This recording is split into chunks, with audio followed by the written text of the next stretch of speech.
Clubber, Ireland's newest destination for live sports, getting you closer to the club scene with the Clubber Review. Head over to our social media channels to keep up to date with all our content. The Clubber Review, #ClubMeansMore. You are very welcome along to this week's Clubber Review. I am delighted to be joined by my new co-host, the GA Personality of the Year in Tipperary and of course commentator with Clubber, Gary Toohey. How are you, my friend? Yeah, I was fine up until a couple of seconds ago until you ruined my good name there, Seamus.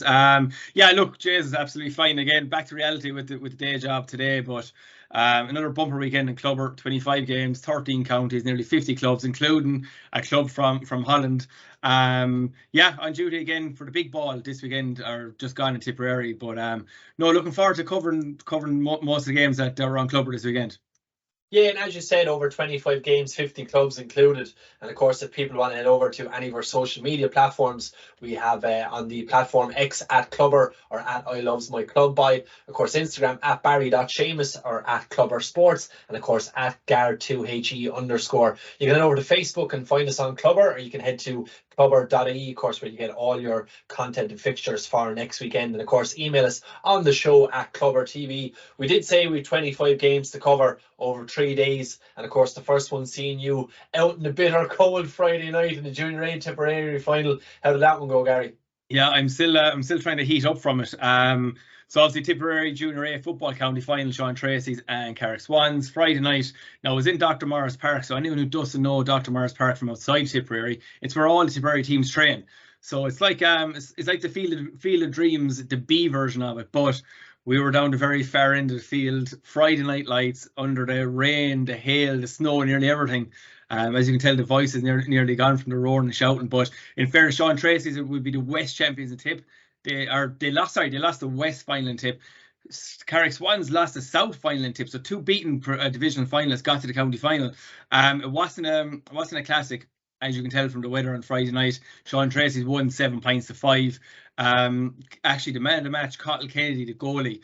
I've actually had a good bit of crack with Cottle and a couple of Sean Tracy's boys on Instagram the last couple of days because of the weather. Anyone who watches games, I always do a post-match interview. Couldn't catch up with Cottle. One, I was absolutely frozen off it. It was too much rain, but I'm actually going to catch up with Cottle later on this week, and I'm going to throw it out on our social media pages. But look, Sean Tracy's, they're in West Tipperary. Really good game considering, I suppose, the conditions. The 7 points to 5. Sean Ryan from centre back, incredible display from centre back. Cottle Kennedy again, as I said, was man of the match from in goals. Made 2 unbelievable worldly saves, and I'm not underestimating this. 2 balls were really low on the ground and dirty, greasy ball. So Cottle got Clubber man of the match. Sean Ryan really led from example from centre back. But congratulations, Sean Tracy's, who only a couple of weeks ago were in the relegation senior or Premier Intermediate hurling semi-final, and they saved their status again. So a good couple of weeks for Sean Tracy's club, a small club there in Kilcommon, and it was up in the mountains there in West Tipperary, but a really good club going places, great facilities. And look, the Swans, they'll be a senior hurling club in Tip. Danny O'Halloran, if anyone knows the Swans, he was playing as well. They just couldn't get the mojo going. They only got 2 points in play. And again, it was all who took the conditions better. And Sean Tracy's our 2023 Junior A County Football Champions in Tipperary. Yeah, Carrick Swans, of course, people down in Waterford would know because we tend to play, obviously, a lot of teams on the border when we're playing different challenge matches over the years, and they would have been a team we faced. But as you said, big congratulations to Sean Tracy's. The first game of Saturday's bumper list fixture was Rathcormac versus Roemore in the Premier Intermediate Football Championship final, and that was down in Welsh Park, the newly renovated Welsh Park. I was there. Rathcormac going for a very unusual double, trying to win the senior and the intermediate Premier, and of course they would have been able to go straight up senior if winning this. But Rathcormac winning or losing out on the scoreline of 1-5 and Roemore 3-8.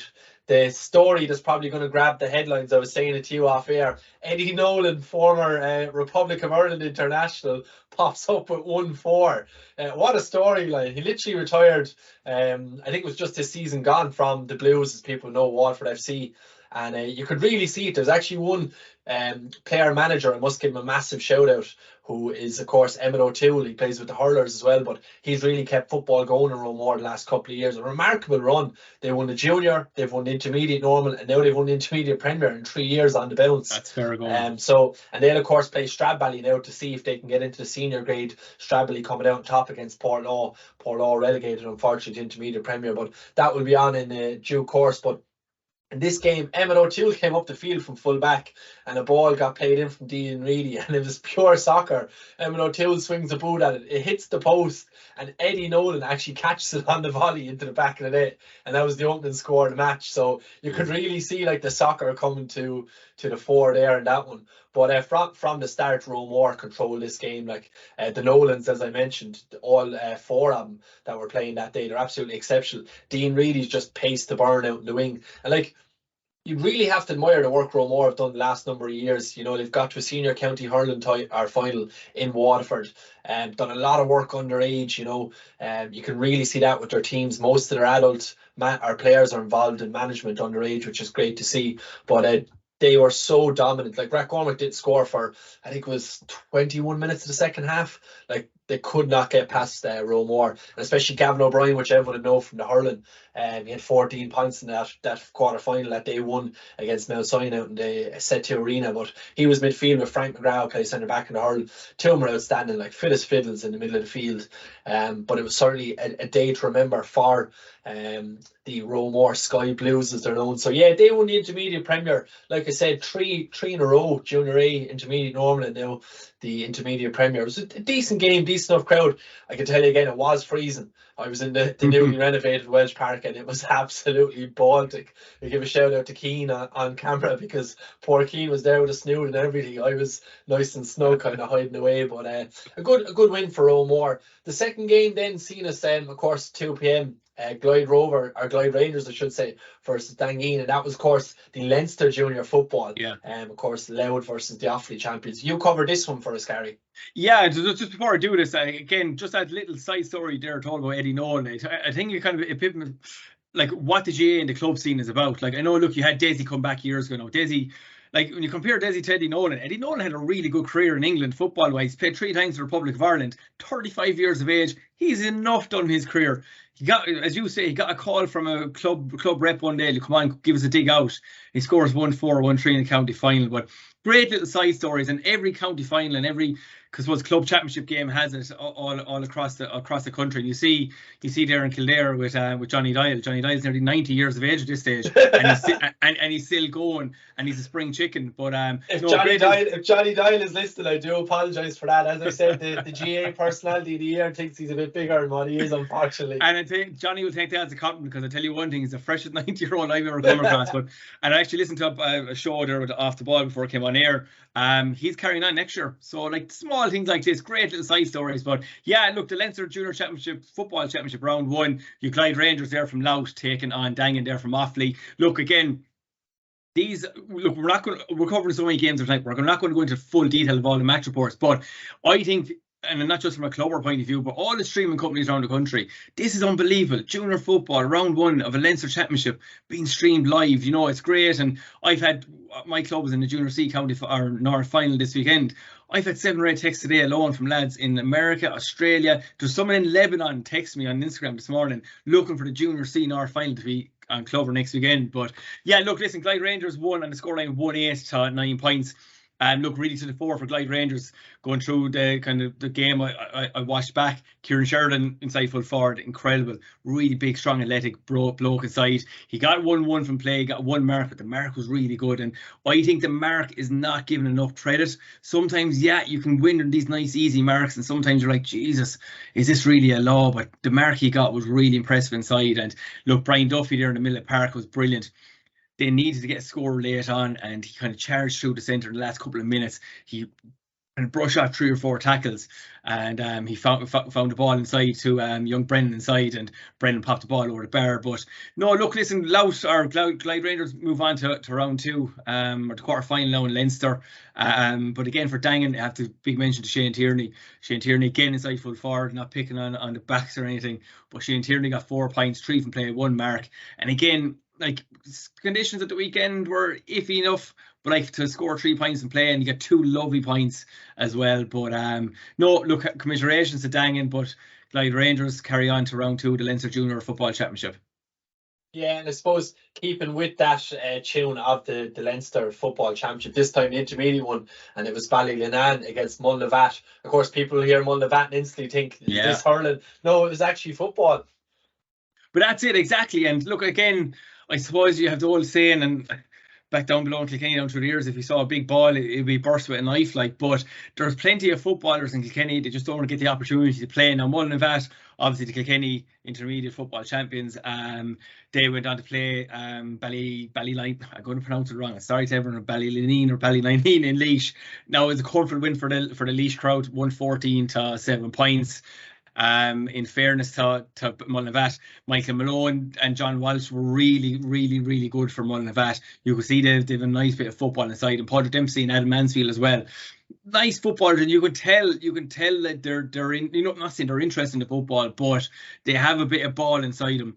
Like, you can even see it in some counties like Dublin or Kerry, some club players, they don't have the ball inside them. They're just big, strong, athletic lads.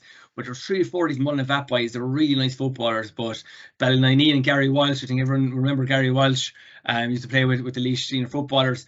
He got 9 points, 4 frees, 5 from play. And look, regardless of who you're playing, first round of the Leinster Championship, 5 points in play. Gary Walsh was very good. And Kieran Fennessy got 1-2 from play as well. So look, the 2 boys really did damage on their own. Again, bonus territory for any club after a county. Everyone, I suppose, has ambitions of moving on, but Mullinavat, I'm sure they'll learn from the experience. And look, hopefully more Kilkenny clubs will kick on with the big ball over the next couple of years as well. Yeah, and then of course sticking to the intermediate tune as well. Again, you kept an eye on the Tipperary Premier Intermediate hurling final. Yeah, oh look, listen, come here. If anyone watched the game the last day, Laura and Thurles Arceley. Now, this is Thurles Arceley's second team, and I was lucky enough not to be covering the game. I was at the game as a spectator, and it was just incredible the first day. But last Saturday was the first day, I think, since April, since the whole season kicked off at Clubber, I had no game whatsoever. So I literally just planted myself. There's a plug for your head if I've ever heard one. No, I did, and I was delighted. I was absolutely delighted because I literally got to sit down and I watched 3 games live, and then obviously got a small bit of a takeaway and watched the rugby then Saturday night, and I watched another game on the tablet as well. But this was an absolute cracker again. Laura, yet again, they went 7 points up. They went 7 points up in the first day. Thurles clawed it back and got a draw with Mikey Dial coming off the bench scoring 1-2. But on Saturday just gone, Laura 7 points up, absolutely cruising. Thurles came back again, but went 1 point up.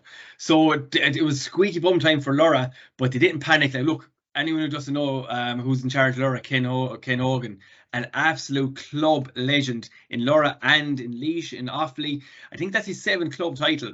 And anyone who doesn't know anything about Laura, they got relegated from Senior B in Tipperary in 2020. But that year, they had 8 or 9 lads travelling in injuries. But they won the Intermediate County Championship last year. They won the Premier Intermediate Championship this year. They're on a real wave at the moment. But Brian Carroll, the Offaly legend, he's the coach of the team. But this is a humdinger. Mikey Dolan from centre back, class. Mikey's my Premier Intermediate hurler of the year in Tipperary. He was unbelievable. The ever-present Mikey Cahill. Everyone knows Mikey Cahill from Tipperary hurling. This man should not even be walking, let alone running or hurling in the field. The amount of injuries he's had, but he's a physio by trade. He's come back in unbelievable condition, but he did go off with a hamstring there late on. And their main scorer as well, Jack Lanigan. Jack went off with a niggle late on as well. So they kind of got caught in the home run. Laura got 2 or 3 unanswered points. Keane Hogan, Ken's son, Keane played minor in 21 with Tip down through the years. He got 1-3 from play. But again, it was an absolute class game. If anyone had your annual pass, just give yourself an hour sometime during the week and watch the game back. Nino's absolutely packed, and Laura go on now to represent Tip as winners in the Munster Intermediate Championship. They were going to represent Tip anyway because Thurles is their second team. But no, it was just enjoyable. I was delighted for Ken Hogan. He's just a real gentleman of the GAA. And yeah, great story for Laura. 2 county finals in a row. And yeah, they bet Thurles on a scoreline of 213 to 18 points. Yeah, and then this really surprised me over the weekend. In Kilkenny, obviously, there was intermediate and junior finals, and we're going to touch on the junior final next, the hurling one, St. Langton's versus Tullaroan, of course, Ross Percon. Everyone would know Walter Welch's club, but the crowd that was at both the junior final and the intermediate, like they were separate games. It was absolutely ridiculous. And of course you were keeping an eye on that one as well for us. But that's it. And again, like I suppose I know we're doing a review show every week and we're trying to cover as much games and match reports. Look, everyone can read match reports online and watch games back. But again, I like highlighting stuff, and you just hit the nail on the head. The crowd in here for this was absolutely ridiculous. Like, you wouldn't have crowds. I don't know what the full attendance was, but like, you have championship games over in England soccer, League One, League Two, you wouldn't have crowds like this. It was just incredible. And look, we all know Kilkenny, it's an absolute religion, blah, blah, blah, etc. But lads, it was just absolutely unbelievable. And again, we talk about Eddie Nolan kind of side story down below in Waterford. I think here, like, this is a junior club final. It wasn't senior, it wasn't Premier Intermediate. It was third or fourth tier in Kilkenny. The crowd's unbelievable. And St. Langton's won, obviously, in a scoreline of 4-11 to 1-18. Just an absolute humdinger of a game. 4 or 5 goals in the game. And again, look, there's lads here that will be playing with Kilkenny in years to come, and that's the difference. Like, Kilkenny has this perfect championship. They've 12-12-12. We're getting there now in Tip. We've 16-16-16, but they just have an unbelievable structure. Now look, back to the game. Shane Donnelly, 1-4 from play. Class, absolutely class. This lad just off the left and right, he was unbelievable. But big mention to Emmett Landy from Wingap. 12 points on a losing team, 7 frees. He got 7 out of 8 frees, only missed 1 free, 5 from play, and Jamie Colton got 1 3 from play as well. But no, St. Langton's were absolutely class. 4 goals win games. Dara Brennan inside the goals for St. Langton's. He was just very good. His puck outs were just on point, and the game has gone so advanced right now. We all know now a goalie now is a quarterback. Shot stopping isn't the main thing with goalie anymore. Puck outs are. He was very good with his puck outs. But no, look, I suppose again, James Maher, look, I suppose he's there with the Kilkenny outfit. He was very good. He only got a goal, but his general work was just, and his link-up play was very good. But no, again, look, the Langtons won. Congratulations to them. But as you said, for me as an outsider, the story there was the crowd. It was just unbelievable. And probably what could have been the story of the weekend. When I seen this fixture, I had to actually double check it twice. And that, of course, was the fixture of Kilbride, the Meath champions, versus Amsterdam GAC, the Junior Leinster Round 1 football. This is a game that I got to look over. Like, I generally thought it was a typo. And then I went online and started to research them and stuff like that. It's just some story, like. But that's it. And come here, I know you'll go into there in a second. I know we've had teams from London travel over for junior, intermediate, and that's common. I've never seen, and listen, we're absolute sport junkies here. Like, we're watching GA and sport the whole time. I didn't know they were traveling over until I saw the fixture list on Instagram Friday night. I was like, no, this is definitely a typo. I was actually going to text one of the lads in Clubber and like, is this real? And like, as you'll go into in a second, they could have won the game.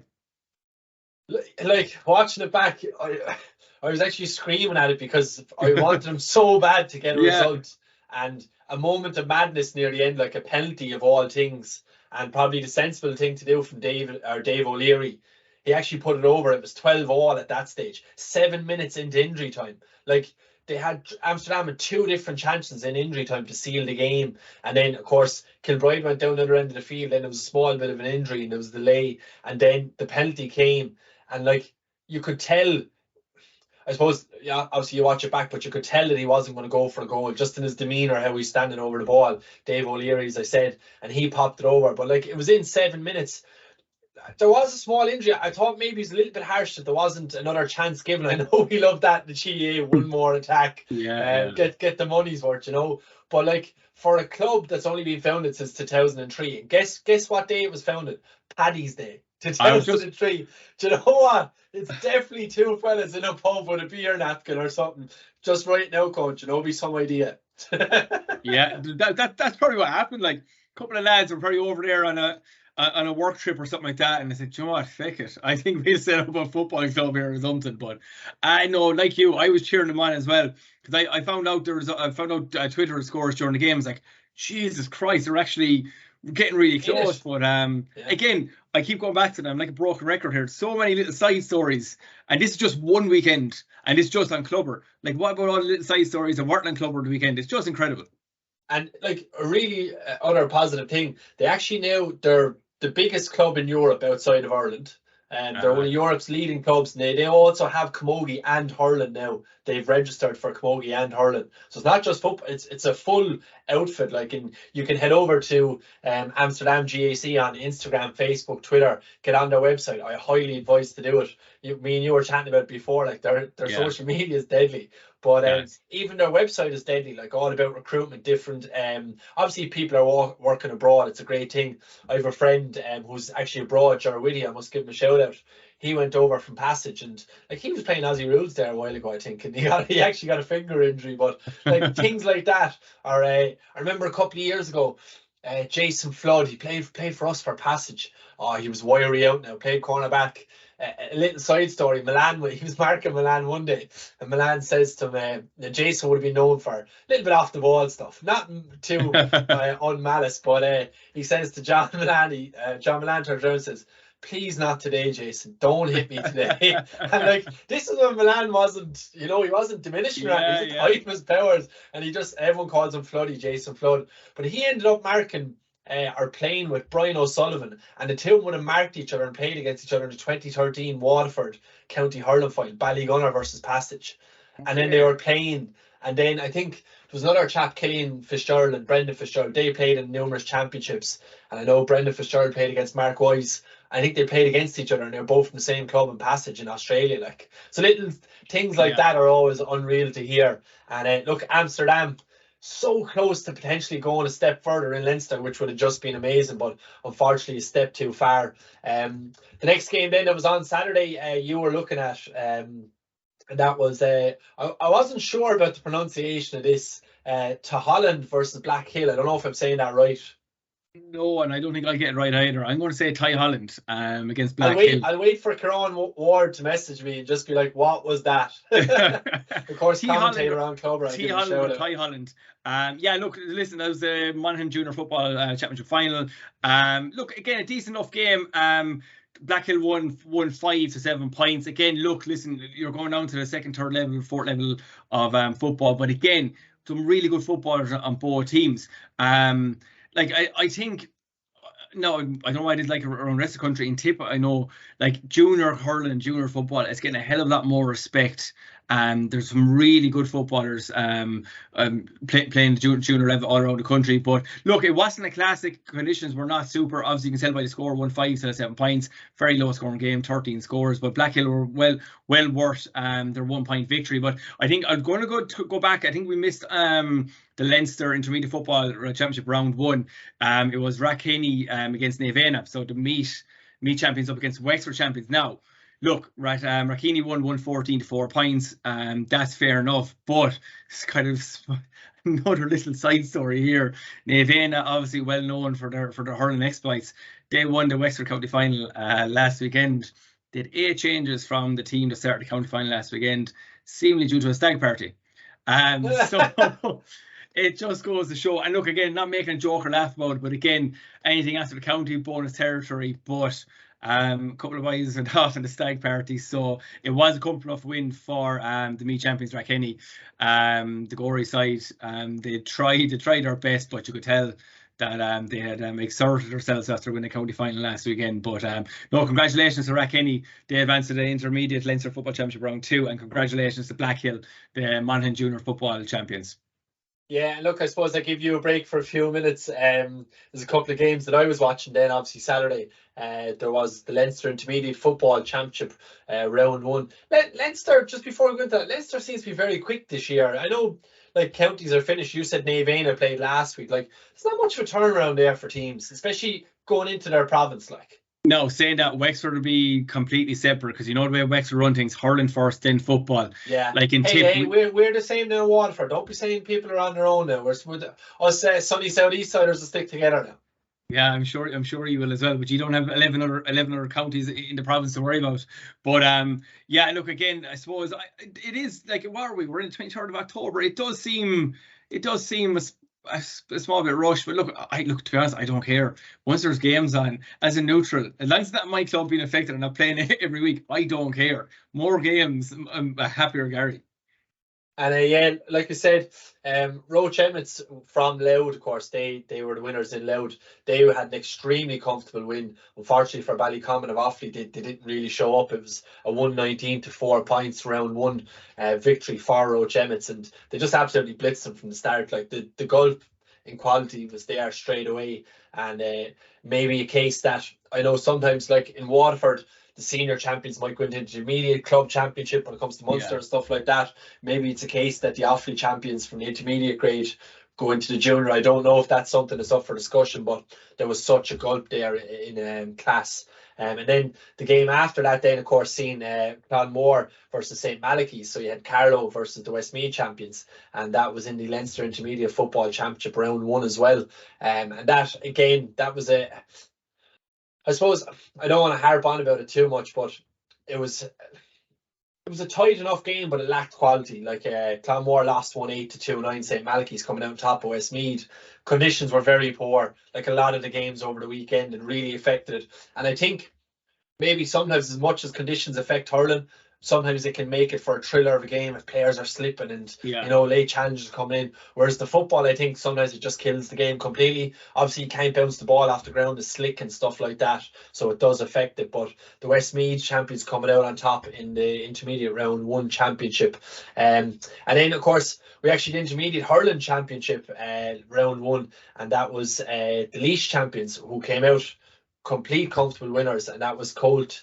Again, I'm going to mess this name up, but it's Shanahoe, 4-15 winners from Laois, and they played Trumera, and they scored 14 points. But I suppose I should say, sorry, it was the Laois, not the Leinster. It was the Laois hurling final, and they're going to be playing intermediate Premier after pulling out like a massive second half performance in O'More Park. They're actually neighbours, right? And they couldn't be separated in the final. This is replay. They couldn't be separated 2 weeks ago. I'd love, like, again, side stories. I'd love to know for the 2 weeks, because I know in my own village, people might not realise Ballygunner and Passage play Gaelic football together. We're Galtier. And in the hurling, I don't want to bring history into it, but in the hurling, we won't be the friendliest of neighbours, to put it mildly. But there's a pump that kind of sits on the border, like a water pump. And there's a bit of gambling going on before in a couple of county finals, which Ballygunner won, of course. They're so dominant to Waterford. But it is technically in their area, but they paint it red and black, and we'd go over the black with white. We are red and white, and things like that, leading up to county finals. So I'd love to know what went on between neighbours. But like, there was about 8 or 10 minutes left in the game, and out of nowhere, like two second half goals straight away, and just put Cole Shanahoe, as I said, comfortably in the driving seat, winning 4-15 to 14 points in the intermediate normal. I don't even, how do you say that now that we see, like, you've been at it for years? We've only introduced the intermediate Premier. There's talks of junior Premier and what for next year. Like, do you just call it intermediate, or do you call it intermediate A, intermediate normal? No, so look, I suppose, like, we had 32 senior hurling teams in Tipperary, so we'd obviously even groups of 4. Golfing class was just ridiculous. It was just too many beatings. Then it got regraded, so top 16 senior, then Premier Intermediate. Now a lot of clubs didn't like that. I think a lot of clubs are too worried about ego and losing the senior status. So for a year we actually had senior A, senior B. Then it went Premier Intermediate. I would say, not being biased now, but I think we actually have the 3 best championships in the country at the moment. Well, just going by this year alone, like, I did a stat there a couple of weeks ago for the senior championship. I think it was 60-something% of the games were 3 points or less in all the group games in senior. There was no big beatings at all. Same with Premier Intermediate as well. It's 16-16-16. But again, no, I just rolls off the tongue now. It's senior, Premier Intermediate, Junior A, Junior B. But then some other counties have Intermediate 1, Intermediate 2, Junior, Premier Junior, things like that. But again, look, what works for your own county. But the main problem in Tip was with 32 senior teams. Then the 33rd best team in Tipperary, the intermediate champions, they went on to Munster, and we hadn't won a game in Munster, I think, for 13 years or something. Now the 17th best team in Tipperary, who win the Premier Intermediate, go on and represent Tip in the intermediate championship. So, like, for example, Borlatin are the intermediate champions of Tip this year. They're not representing Tip in the Munster championship. So it's Laura who are. So look, again, whatever works for every county. But no, listen, I think tip this year have absolutely down to the T. Yeah, and then I done 4 games last weekend, and we done the 4 quarterfinals in the Waterford Senior Football Championship, and I probably would have been guilty over the last 2-3 years, in my opinions, towards the senior Waterford Gaelic football in general in Waterford. Look, we know there's still no inter-county manager in place, and that's still going on. No club has put anyone forward since August. And a lot of people kind of laugh and smear at football in Waterford. But I was at the 4 quarterfinals last week, and I'll touch on them momentarily. But they were sensational. Like, there was 2 games went to extra time, 1 went to penalties. On Ryan, the Gaeltacht, of course, came out on top against Ballycorty. But like, Conor Prunty's goal has gone viral online, and the big launch up to the air, and he takes it down. And like, I just want to give a mention before I go into the semi-finals from the weekend. The quality of football that I've seen, like, I know I talked about this with Tomas McCarthy from WR and Phil Fanning from News and Star there on Saturday in Welsh Park. If you actually just put the 15 hurlers, not all of them, but just 15 off the current panel, and put them into the Waterford, they contest Munster. And I'm not joking with that. They would contest Munster.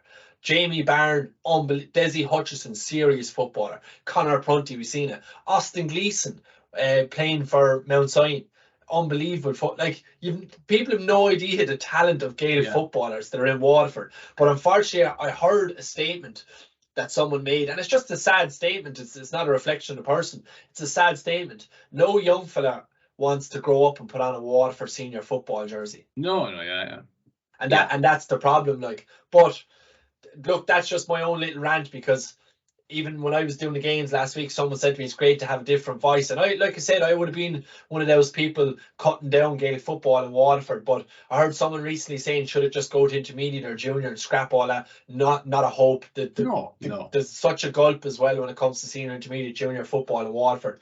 But back to the game that was the Noyer, the current champions, versus Kilrossity. An intriguing fixture. Semi-final was in Fairfield. That was the first one on Saturday of the semi-finals. 10 points for Shane O'Mara, absolutely unbelievable for the Noyer. Might be named that most people, again, won't be familiar with football in Waterford or outside it. It's their 7th title, or they're going for their 7th title, I should say, in 10 years. Jamie Barron was missing. Obviously, everyone's seen that in the programme before the game, and everyone was kind of wondering how would he be replaced. But the likes of Tolan Gyrey, Aaron Ryan's second half goal changed the game completely for the Ballymacarbery side. Of course, people would know the Noyer / 4 Mile Water. They're called 4 Mile Water in the hurling. They're actually the same manager, same group of players. Michael Ryan, a former inter-county Westmeath and Waterford manager. And of course, he was involved with the Camogie team before. But Jay, a really good game, I suppose, from Kilrossity's point of view. A little bit outside the unknown territory, getting to the semi-finals. Not to say that they didn't deserve to be there, but probably they were hoping to stay up, and that would have been a fair reflection on them this year in the senior grade. But some serious footballers, Donny Fitzgerald, I should say, unbelievable corner forward, mesmerising to watch. And the 2 Fitzgerald twins, which a lot of people will know from the inter-county scene the last couple of years in the hurling. Paddy could start on any inter-county football team wing back. The pace that he brings to the game, like, he'll pick the ball up in the 45 and he'll go past 5 fellas and he'll receive the ball and go again. And Shamey playing wing forward. Shamey was sensational as well, the twin brothers that are both on the Waterford senior hurling panel at the moment as well. Alan Dunwoody was exceptional full forward as well. He got 3 from play for Kilrossity. He had a really good game. But again, the old heads like Thomas O'Gorman and Jamie Barron weren't there, and everyone, like Thomas O'Gorman, was the best full back in the county when it comes to football, but they were out due to injury. But one of the most impressive players for me, I know he missed a late injury time free that probably would have stopped injury time the week before, but Dermot Ryan, absolutely brilliant footballer. Of course, plays with the county side with the footballers. But Shane O'Mara, absolutely outstanding on the day. He got man the match, and it was a scoreline of 116 for the Noyer to Kilrossity's 11. It was very close up to half time, but the Noyer's class really pushed through in the second half, and they went on to book, like I said, their 7th final in 10, and they'll be hoping to get another title on the board.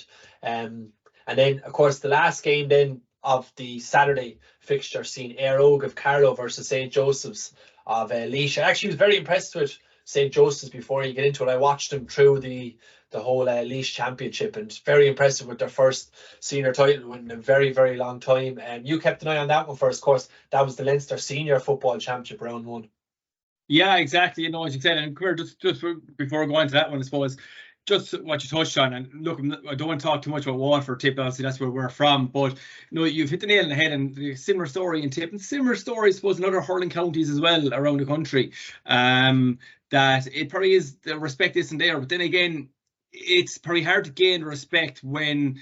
Look, I suppose the club for us is the bread and butter. It is, to me, the club is better and bigger than county, but it's hard, I suppose, to have that grow and that respect from the people on the ground when the county isn't doing big things. But what you're saying there, someone said, "Oh, scrap senior football, that'd be the worst thing could ever happen in any county." Look, we have it in Tip as well. We have some fabulous footballers. We can't get a county manager as well at the moment, but I'll go on to the senior football final in a minute. Connor Sweeney, who everyone will know, Tip footballer, he was on co-coms at the weekend, and he spoke really passionately about Tip club football. But yeah, no, listen, again, I think a lot more respect needs to be given, and a lot more time, I suppose, from the ground level up as well. Football clubs can complain that they're probably not getting the love and all this bit and bob, but the extra work has to go in as well. But look, again, that's the rant over there. I'm just looking at my own notes. I done the Aero, doing so many games I forgot which game I covered. I actually covered that one as well. That's what I was saying about St. Joseph's, because I was come here. I was too busy there trying to give a passion plea about club football around the country. I didn't even realise what you said there anyway. But no, go on, carry on there, and we'll stop our ranting now as well. This is actually a really good game. Like I said, round 1 Leinster Championship. St. Joseph's only literally won 6 days ago, and it was their first title in quite a long time. And I can imagine what the celebrations were like. So again, it is territory. It's bonus territory when you get out of the county, when you're not expected necessarily to win it. But Ayr Oaks were very impressive. They refused to lie down multiple times. They were down by 4 or 5 points in the second half. St. Joseph's losing out the scoreline, 3-13 to 2-18, 2 points in it to the Carlow side. It was really impressive, I suppose, like from an Ayr Oak. Well, first of all, St. Joseph's had so many chances. Like, they were 4 or 5 points ahead in the second half, and they led by 4 at one stage in extra time. Then as well, of course, it required extra time, but it was Brian Daly had an opportunity for a penalty. If he gets Brian, if you're watching, I apologise, but if he gets a chance to watch it back, oh Jesus Christ, he done a stuttered run and he completely scuffed it into the goalkeeper's hands. Bruno Fernandes-esque. Well, no, I don't want any GAA player to ever be compared to that man, because that's an insult to a GAA player. If anyone can tell, I'm a Liverpool supporter. But we'll keep our bias away from that. But Jake, like, what an opportunity for St. Joseph's. He had the penalty, could have wrapped the game up. But a credit to Ayr Oak, as I said, like on the day, Adam McCarron had 6, 2 from play, 4 from frees, and like, Ayr Oak responded with 1-2 after the St. Joseph's went up and missed the penalty. Like, an unbelievable response. There was 4 points in it. They went 1 up ahead. And then, like I said, Josh Brady had 1-1 from play also for Ayr Oak on the day. And then on the other side, Owen O'Flaherty had 7 points. He had 3 from frees and 4 from play. So, like, some really impressive performances. Brian Daly won 1, as I said. Dylan Doyle got a goal. And Oisin Honey got a goal as well. But a really good game, but I do feel sorry for St. Joseph's, that how quick that turnaround was for them. Like, 6 days from winning your county. Yeah. And like, I can't remember off the top of my head, but this could either be their first title, or else it is their first title in like something like 50 or 60 years. And to only get 6 days, again, we talked about it, Navena having to come out of Wexford and play, like, I just find it madness. Well, come here, on the other side of things, I know it is, and sure, look, winning county finals, it is the pinnacle. You can win Munster and win Club of Ireland, your county title is the pinnacle. But then the other side of things, if someone said you started the year, right, lads, you're going to win a county final, 6 days later, you can forget about your beer and your celebrations, you have a club championship game or a provincial championship game to play. I think every club player in the country, regardless maybe of 1 or 2 absolute rascals, would absolutely bite your hand off. I know what you're saying, but like, look, whenever they lose, I'm sure the lads, well, they might keep winning, but they'll enjoy their winter regardless. But yeah, look, I've been the other side of, you know what, it's a first world problem, simple as that. Build a bridge, get over it, go on to club championship football. you can't beat it. Very true. And then, of course, we said at the start of the show, we have a lot of fixtures to get through. So if we don't go into detail in all the games, it's not anything to do with the quality of the games. It's just purely a time thing. But we'll move to Sunday. Of course, you were covering the first two games. The first one being Grange Muckler Ballyneal versus Arlo, and that was the Tipperary Intermediate Football. Now I know you're laughing. Have I said a name wrong? Because last week, myself and Kieran Ward, he works for a clubber in Monaghan, and I love taking a mickey out of him for his accent, like. And he even said to me, I'll give him a little bump here. He texted me last night. Did you enjoy that lovely accent yesterday for the discuss how much in his skiing? But have I said a name wrong there again? Well, I was more so laughing at the fact that you're probably going to bring something up there in a second about a certain moment in the game, but it's Grange Muckler, so you're not a million miles away. Grange Muckler against Arlo. Look, I knew it, and I'm putting my hands up to my head, and I'm still shaking here after the game. And like, I'm from North Tipperary, not a football stronghold. I love my football though. This was without a doubt, and I think I've worked it. I think I've done 37 or 38 games at Clubber this year. It's not 40. The most entertaining, dramatic game I've done all year, and game I've seen all year as well. It was just insane. I think we had 7 yellow cards, 3 black cards, 2 red cards, 2 penalties. We had Barry Grogan giving an absolute exhibition of free taking. Anyone who knows Tip football or just knows football in general, Barry Grogan played for Tip for 10 years or so. He'd been in the latter stage of his career now. We got 8 points, all frees, but he got 4 frees from dead balls on the ground, 45, 50 yards out, effortless over the bar. But the main thing for me was, because I used to do it when I was under 16 and minor, I used to love doing it. They all didn't go over. Right-footed player taking a free in her left foot. This is a county final. Out the sideline, under 21. He had a free to draw the game. And you'd imagine a left-footer taker take it? No. Barry stepped up on his left foot. Black spot over the bar. It was just incredible. Big shout out then to Mikey Lyons as well. Mikey got 1-8. He got a goal from a penalty. He got 3 points in play, 1 mark, 1 free. And he also missed a penalty that obviously a small bit of a moment of madness from myself. It was Brendan Maher 2.0. My Mother of God moment. Mother of God only comes out for special occasions. So Mikey Lyons joins Brendan Maher in that club this year. But the replay is in 2 weeks' time in Arfin again. I just want to touch on that as well. This game was meant to be inside the stadium. Double header, county final day. That's the rule of thumb. Obviously, the weather last week couldn't do 2 games.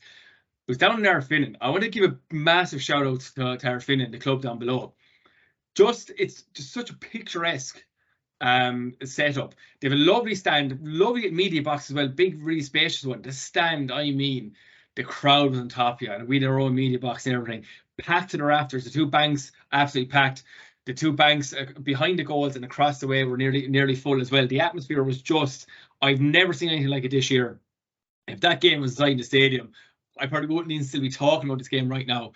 The level of, I suppose, bitterness on the field from the players, the fighting, and the French words used inside the stand as well. It was just incredible. You can see a big smile on my face here. I just can't wait to do the replay because it just had everything. But look, Barry Grogan, back to the game. Barry Grogan, 8 points, 8 frees. He got Clubberman of the match. It was a toss of the coin between him and Mikey Lyons. Mikey was incredible, but also Leon Kennedy, centre back for Grange Muckler, and Diarmuid Luby as well, centre back for Arlo. Absolutely brilliant. But Manus McFadden, if it wasn't for Mikey Lyons or Barry Grogan, he would have been man of the match. It just had everything, Seamus. It was just one of those games. Nobody was expecting really anything special, and it just blew up. It was just, I'd love to do it all over again. There is not better than, like you just said, like I went down, like I said, I was down on Ryan Banlacorty. Banlacorty would have been hot favourites coming in against on Ryan in the Waterford Senior Football Championship, and the game just had everything. There was a foot block near the end which resulted in a penalty, and Ryan scored a penalty, goes to extra time. They both score 6 times. It's level 6 times in extra time. Then it goes to penalties. All the kids ran down behind the bank goal down in Farr Field, and like I had McDara, who everyone know from TG Carr. He was in the press box with me, and he'd be passionate of sports within Gaeltacht, and he was like shouting. He was doing radio for TG Carr, and then I had Tomas McCarthy WR beside me, and like I was screaming, the 2 boys were screaming. But again, it's the games you don't expect just pull you in out of nowhere. Yeah, exactly. And look, we'll move on in a second, but I suppose to wrap up this game, Mikey Lyons had a penalty in the 60th minute. Now, the teams are level, and you'd imagine, I suppose, kick it over the bar, but there was easily going to be 4 or 5 minutes of injury time, so it probably would have been a bit early. But the first miss all day, he miskicked it. It was straight at the keeper, but the keeper, and I suppose this is where I put my hands on my head, obviously, Joe.ie have bloody picked up my moment of commentary there. The goalie, it was the worst kick out of all time. And Jack Wilson will know himself. He actually gave me a follow on Instagram the other night. He was probably expecting a clip to go up. The worst kick of all time, Jack, and he knows it himself. Brutal kick out. Brutal kick out. Mikey Lyons picked it up. He was fouled. But Jack saves himself. He saves the penalty. And yeah, the game ended in a draw. But look, just again, we'll move on now. Just a credit to both clubs and fair play to our Finn and everyone there. The setup was just incredible. And then, of course, moving to the Laois Premier Intermediate Hurling final, probably the clip that will be replayed the most, of course, it was Portlaoise versus Ballyfin. The clip I'm referring to was obviously Keys, just sensational, that touch. Oh, just like, look, if you're living under a rock and you haven't been on social media, you haven't seen it, just incredible. And again, look, it was comfortable enough for Portlaoise in the end, 1910. Handy enough in the end, Ballyfin will just rue themselves. They were so indisciplined. And look, these things happen. Every team, the best teams in the world have indisciplined games. They cost themselves. The freeze just killed momentum all the time. But you're saying that touch, that magic touch, it was just absolute cream, was class. And again, keep bringing it up. Just another little talk about this game could have finished 40 points to 10, but a little talking point there that's gone viral all around the world and everything. Nice little touch like that. But again, look, I suppose for Portlaoise, they have to go to Bray now in Wicklow. Bray are a good hurling club. They're a good hurling team. This won't be simple for them. But just to keep in the back of the mind, Portlaoise, I know a big town team, they won't worry about history or anything like that. Bray beat Abbey Leaks last year in the Leinster Championship, and they also beat Castletown in 2016. So small tiny bit of a hoodoo over Laois teams, but for Portlaoise to win a hurling title, big massive town football club, big win for Portlaoise. Yeah, and a shout out to my former manager, Paul Carley, of course, played for Wexford. He's actually manager of Bray Emmets. Texted me earlier on and all. So I'll keep that a secret, what he was looking to get information about. But yeah, look, the next game then seen Rathcormac versus Anryan. It fizzled out just towards the end. There was an opportunity. Rathcormac winning 114-2-9 on Ryan. On Ryan, decimated from the week before. I think there was 8 injuries in total. Oisin, Caddick, Liam Olenon, all these unbelievable players for Anryan were not able to take to the field. Only came on with a couple of minutes to go. Like, it was the walking wounded. The game must have stopped 20 times with injuries. Players just couldn't walk because Anryan had injury time, then had penalties, and they only had 6 days to recover after. Like, a big shout out to Oisin O'Doonick, one of my teammates from the Underdogs, as you pointed out earlier, the old jersey on the back of the wall. But Oisin drove straight to Limerick after that game that went to extra time penalties back to college for the next morning, Sunday evening. Like, it was about 8 degrees in Fairfield. It was horrible. But to try to get the bodies right for 6 days later, unfortunately, it was a gap too far. And to be fair to them, like, they put up a serious fight. Donny Vernock went off very early on in the game. Donny, of course, shot to fame on the recent Gra and Trough for the new Find Love in the Countryside on RT. But people would know Donny from both Waterford football and hurling, played for both. A rarity in this county, but he played for both codes. He came off, again, a little step too far, but probably one of the best footballers that you're going to see in the county, maybe even Munster. Like, not there skill-wise in terms of David Clifford, but Conor Murray is just, if you get a chance, anyone, to watch the Waterford Senior Football final, it will be on Clubber. His movement, he just dips and ducks coming in and out of players, both feet. He is sensational. He was on fire. Of course, Stephen Curry got 1-2 for him as well. But Rathcormac, they've lost the last 3 county finals to the Noyer. Back against the Noyer again. Close enough neighbours as well. They're not too far away distance between them. Rathcormac will be known as Clonea in the football or in the hurling. Of course, Billy Power plays for Waterford Hurlers. He's midfield, some engine on him. He's a lovely right foot on him. And then Ray O'Callig, turning back the years again, 2-4 for An Ryan. Colin McCraw, of course, who was the hero in the penalty shootout, got 2 points. Always shows great energy going forward, but a little step too far for An Ryan, unfortunately. And as I said, Rock Gorman could play the Noyer in the football. The game after this, I suppose, again, it's one that will go viral. Or sorry, you actually looked at a couple of games before that. Tullamore of Offaly versus Summerhill of Meath in Leinster Senior Football Championship. Yeah, and look, I suppose, again, if you're living under a rock and you don't know what happened here, look, on the football itself, Tullamore lost 1-7 to Summerhill of Meath, 1-9 Leinster Senior Football Championship round 1. Look, again, wasn't a magical spectacle of football, as beef this time of year. If you're expecting magical football this time of year, you're watching the wrong sport. Look, I suppose Summerhill, look, both teams deserve to win. It was just a really equal game. Summerhill, Owen Frayne was really good from the frees. I think he only missed 2 frees, but they were 2 long range and awkward angles. He got 4 points. Barry Dradis as well, he got 2 points from free. Obviously, he's involved with the Meath footballers as well. Kevin Ryan got the all-important goal for Summerhill for Tullamore. Declan Hogan was very good. He got 1-1, but just a general football and play, it was just, at a different level. He was really good. Nigel Bracken got 2 frees as well. But look, I suppose we're here talking about sport, or we're here talking about the matches and reports and things like that. But again, I suppose obviously talking point is what happened to Barry Tiernan, the referee, at the very end. And obviously, as we touched on earlier, there is legal proceedings coming before this, so we're not going to go too much into it. But from someone who, look, I'm very good friends with a couple of referees here in Tipperary, and even on commentary. If you hear me in commentary, I'm probably very biased towards ref. I just feel that refs in this sport are going to be null and void in the next 10, 15 years if we keep carrying on our treatment on and off the field. Obviously, Barry Tiernan was pushed by an unnamed, we don't know who the person is, for a decision, obviously, in the end. Now, the decision was, he was actually correct. He was actually correct with his decision. The ball wasn't inside, or the foul, sorry, wasn't inside the 6-yard box. So it wasn't a penalty. Technical foul, yeah. Yeah, exactly. It was in the 13. It was inside the 6. So he was technically right. Now, obviously, he'd originally given it. He changed his mind. We don't have the benefit of VAR. That's where I think this whole passion and heart and desire for your club to win, that's absolute nonsense. I'm not going to use language here because I've used a fair bit of language talking to people about this already. Absolutely scandalous behaviour from players, and obviously from what happened to the person as well. I think we all need to grow a cop on in this country in regards to officials, even from the hurlers and the footballers on the ditch blowing into the ref saying, hey, ref, and they've blown the right decision or whatever.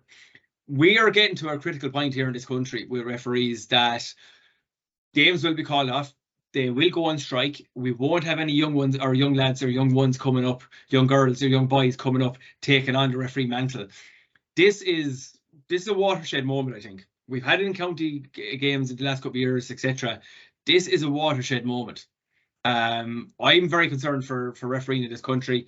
I'm going to put my hand up here. I've been approached by the referees committee here in Tipperary to have a chat with them about going in next year, and I'm actually considering it. For the main reason is what they do. We can say that we're training 5 nights a week and we're sacrificing all this, sacrificing all that. So what? It's easy to go out and play because you love the sport, you love the game.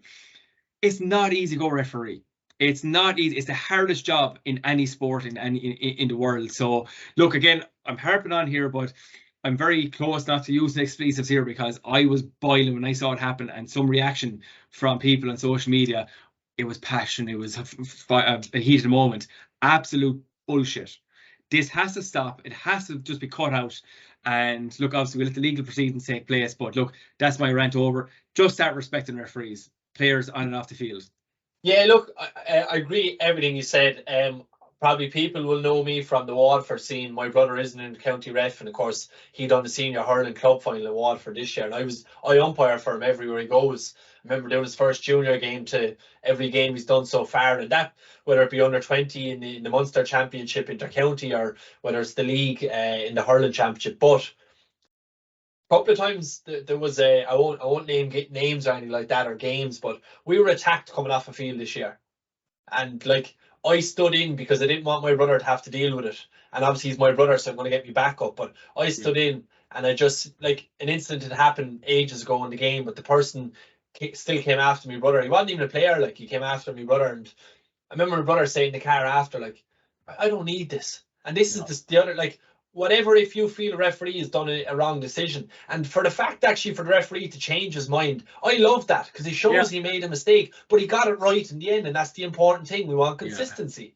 But in terms of referees being respected, and umpires and linesmen and officials, like, I remember my brother went home one day and he was talked to his partner, and he wanted to give up refereeing for abuse he was getting in an under 12 and under 13 game. Like, they have to go home to families at the end of the day. Like, whatever you think how bad your loss is, right, you'll get another opportunity to win a final. You get another opportunity to win a game. A referee just has that all the time, abuse. They don't get the next day where it's, oh, well done, Jim, great game, well done, Mary, great game. It's abuse after abuse. And look, again, we'll move on here in a second, but a referee makes a mistake, it's talked about for weeks and months and years to come. And obviously we saw up with Kilcoo, disgraceful carry on from Kilcoo. And again, probably shouldn't be saying that, but that's just my honesty, and I'm just honest about things like that. Disgraceful what they did with the referee up there. Players who make mistakes, you might go on Twitter or WhatsApp, someone might take the mick out of you and say, oh, you missed this, you missed that. That's done and dusted. Refs get the abuse, and it's there the whole time, and it carries on. But look, Summerhill carry on. They're playing the Kildare champions now in the next round, and look, we're not going to solve it here. And it will happen before the year's out again. It will happen to another referee, but I think that's our 2 pence on it now, and we like you said, we won't get too held up on it, because you can clearly tell both of us are passionate when it comes to respect in the game. But St. Lomans of Westmeath played Shelmaliers of Wexford, and that was the Leinster senior football. We'll just touch on that one, because obviously, like, we're looking at the clock here, but that was the senior football championship round one as well. Yeah, and come here, again, a smile lights up my face every time I talk about him. John Heslin, absolutely love Heslin. I played a bit of ball county underage and things like that, and I always looked up at Declan. Underage, that was it. Never any good any further than that. But Heslin, Declan Brown, all these lads from the weaker counties. John Heslin as a club footballer, I got to go up to Mullingar a couple of years ago to watch him at a club game. Just oozes class. He's just an absolute savage club servant. But again, he was unbelievable on the day. He got 4 or 3 points, all from frees. But he's kind of playing out in the middle of the park as a playmaker. Small bit playmaker. Sean Dempsey got 4 points in play as well. But again, look, Shellmailers, they were very good as well. They were, again, probably a game that they'll feel that they left behind them. They had plenty of opportunities, but again, it was just a class in the end. The likes of Heslin and Dempsey and McCartan as well just had way too much. And Lomans, everyone knows Lomans. I think 5 counties in the last 7 or 8 years or 9 years, something like that. They have the experience of the provincial days as well. But no, again, look, Lomans, great value for the money. And again, it's just great to be able to watch these teams instead of watching, I suppose, GABO of a Monday night, you get 30 seconds of a clip or something like that. Just sitting down and watching John Heslin and co for an hour of football, brilliant. So congrats to St. Lomans at their 2-point win. Yeah, and as you said, like, great value, €99, and get the pass on ClubberTV. I'm laughing, right, because I said about the name thing earlier. It's Shelmaliers. I went to school in Wexford, so I get to correct you finally. But we'll move on. East Kerry versus Rathmore in the semi-final down in Kerry. East Kerry coming out top 116 to 110. Again, all the highlights and all the plaudits are going to go to one man, and no surprise, it's David Clifford. Probably done the best piece of advertising for any company in the world a couple of weeks back with Clover. But he scored 1-3. Just in general, like, how can you describe what kind of words or terms that haven't been used? Every objective noun that there is has been used to describe him. He's just sensational. East Kerry look like they could go on to retain the Garvey Super Value County Senior Football Championship again. They're back in the final, as I said, in Fitzgerald Stadium. They won there the other day.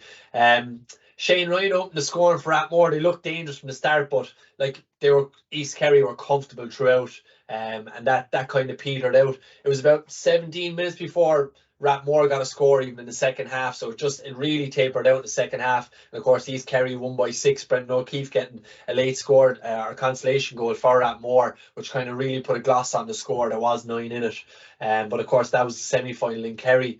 Of course, then moving across, we had Moonkind versus Thomastown in the Intermediate Hurling Kilkenny Championship. Again, an absolutely ridiculous crowd at this one in Nolan Park. I was watching this one. I give a shout out to nephew of mine who was playing cornerback for Moonkind.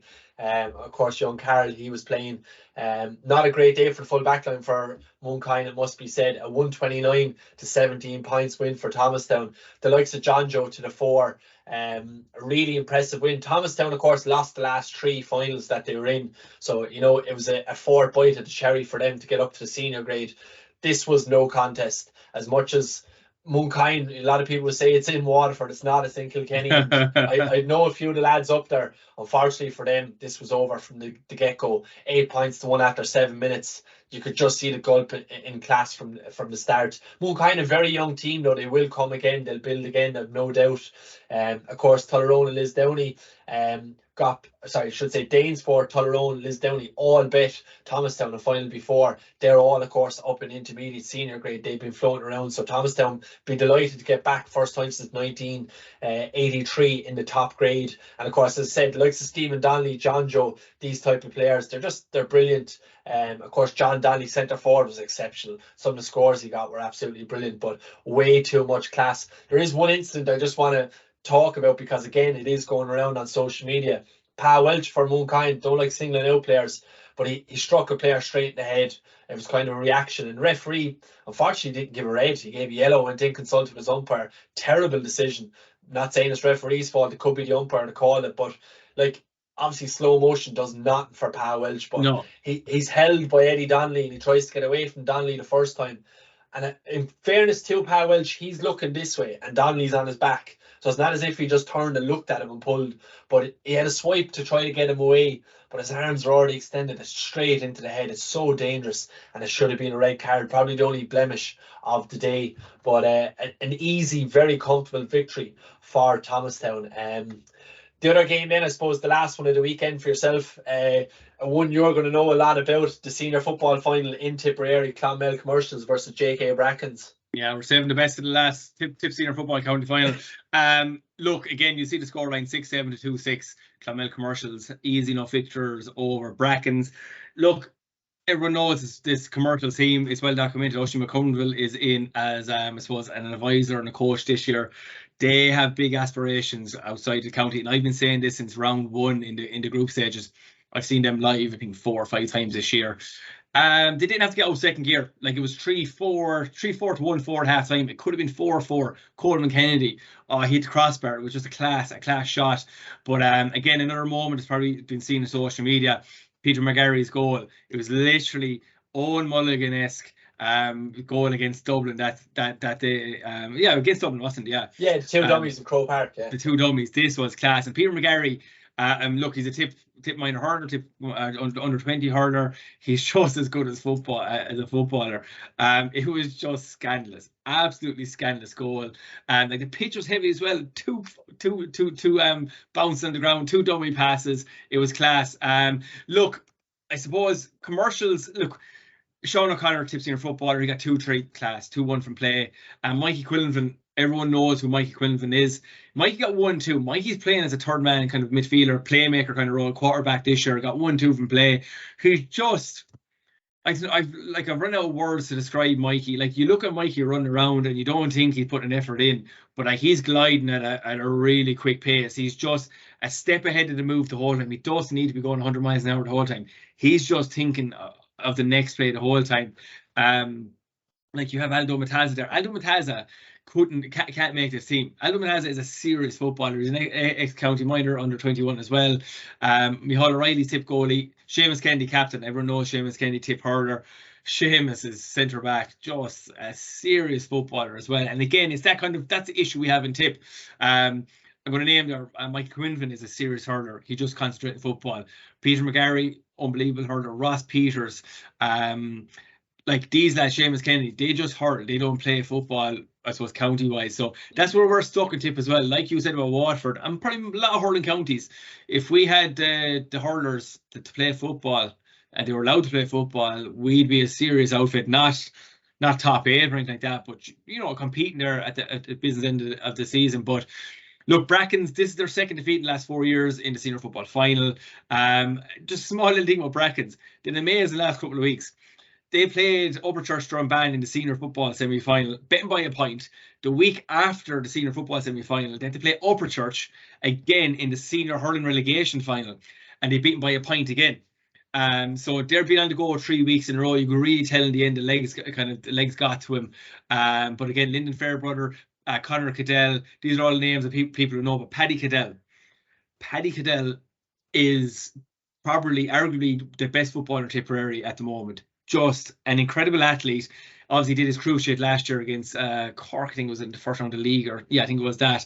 Come back this year, unbelievable performance again by Paddy, but he'll be in with Liam Cahill during the winter, and he'll be starting for Tip Senior Hurlers next year. But yeah, comfortable win for Clonmel, but they get to go on now and play Adair or Newcastle West in the Munster Senior Championship.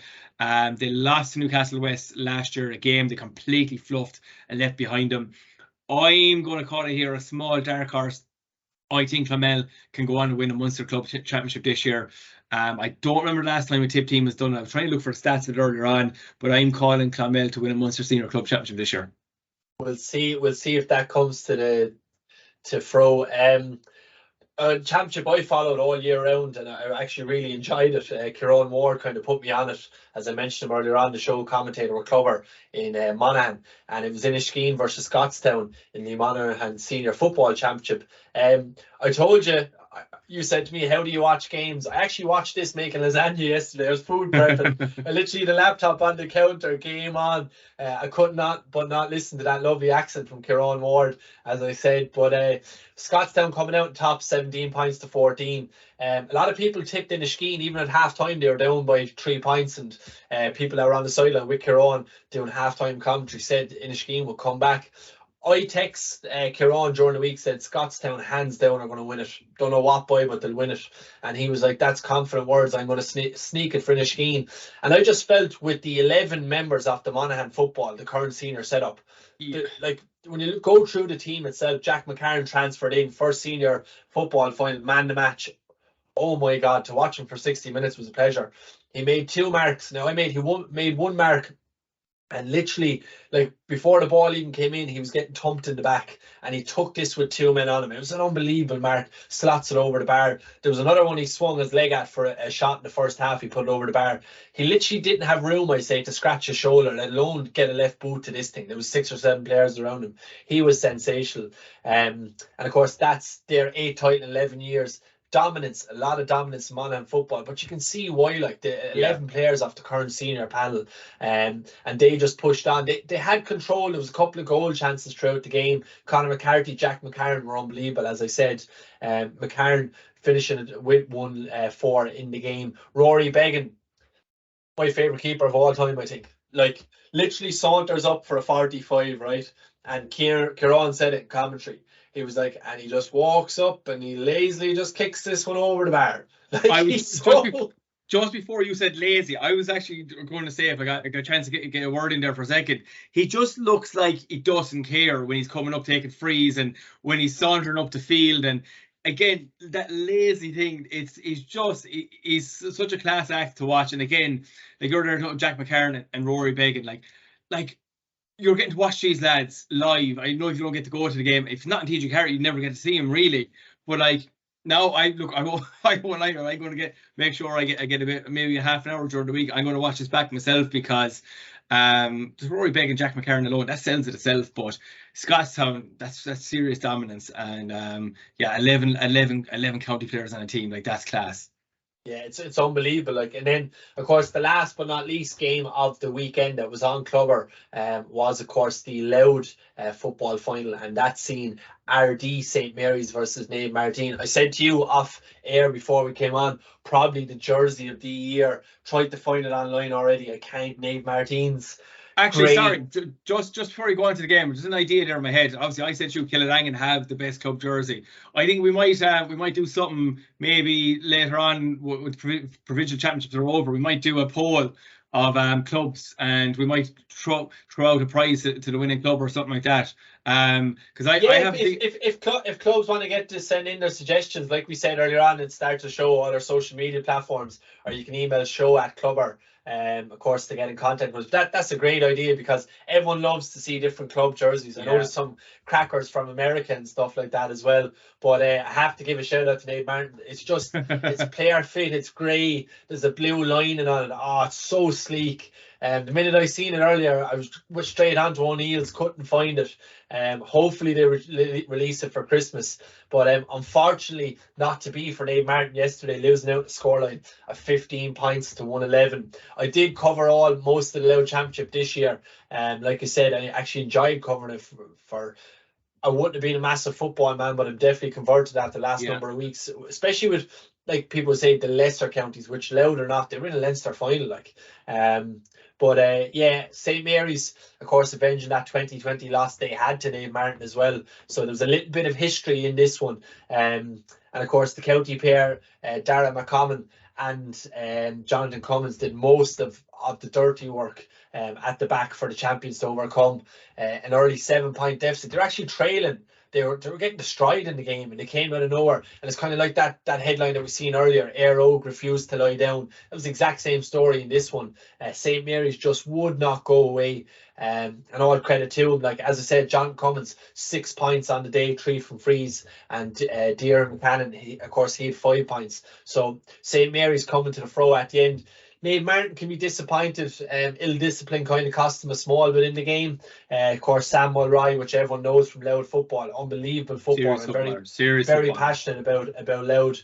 He scored 8 points. He had 3 frees. He had 1 mark at 145. But just general play again, he's a pleasure to watch. Stephen Campbell, Colin Whelan as well for Nate Martin. But unfortunately, they just lost out. So congratulations to RD St. Mary's. As I said at the start of the show, want to get in contact, head over to Twitter, Instagram, Facebook, type in Clubber, or head over to clubber.ie. Of course, you can email us on show@clubber.com. Or use the hashtag Club Means More on any social media platform, and it will bring up all our posts that we'll be putting up. And keep an eye on the socials, because we will be busy on them in the next couple of weeks as we start this new joint venture. Gary, it's definitely one me and you are, of course, looking forward to. Anyone that's going to watch this is going to see how passionate we are. We're talking after about 25 games, and I actually want to go downstairs and pick up my Hurley. I'm back for a buck around. And come here, I suppose. Look, if anyone's tuning in to this show, it's not just going to be 2 of us every week. We'll have guests on from time to time as well. But look, I suppose just to mention there, we'll throw it up in our socials there once this goes out live. We will be having a competition, so a free weekend pass. Every week up until the end of the year. So we'll throw it out, tag 3 people, like the post, share the post, and you get a chance to win a free weekend pass for the upcoming weekend on Clubber. So, like, look, that's worth 25 quid. And as you said, there were 25 games last weekend. So, like, you'll be getting a free weekend pass to watch 25, 30 games. And there's so much more action coming up in Clubber as well over the next few weeks and months. But, look, I suppose before I finish up there, Seamus, I'm going to give a quick mention to, I suppose, one of our colleagues there that works with Clubber as well, Mick Linehan.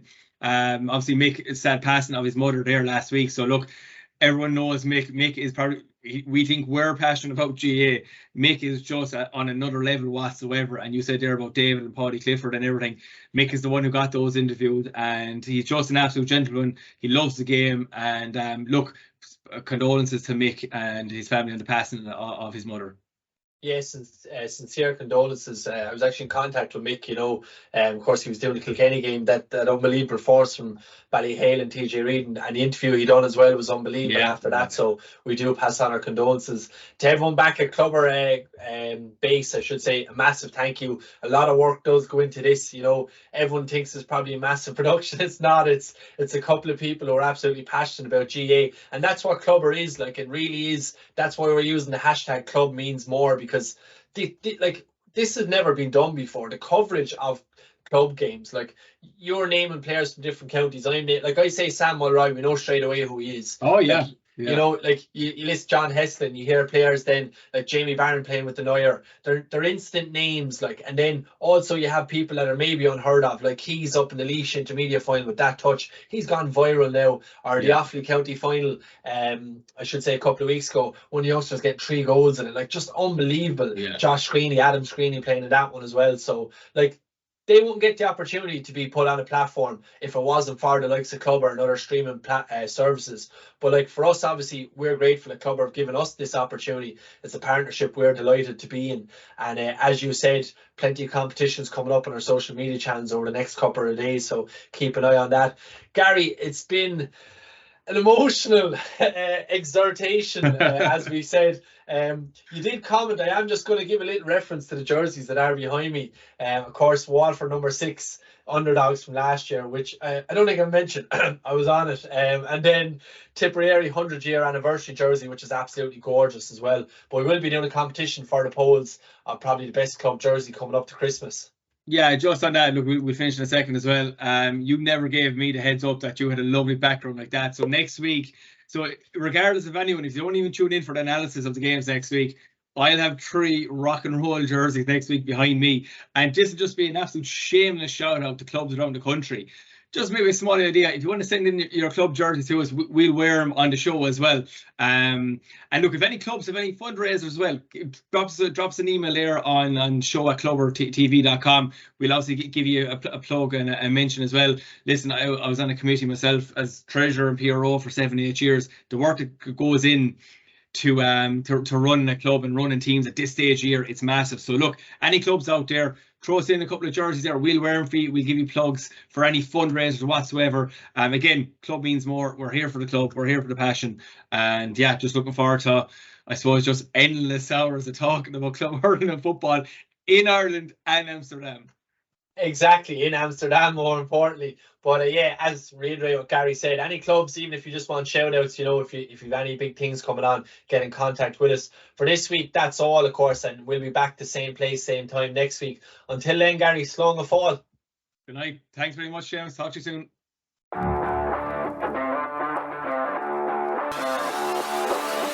Clubber, Ireland's newest destination for live sports, getting you closer to the club scene with the Clubber Review.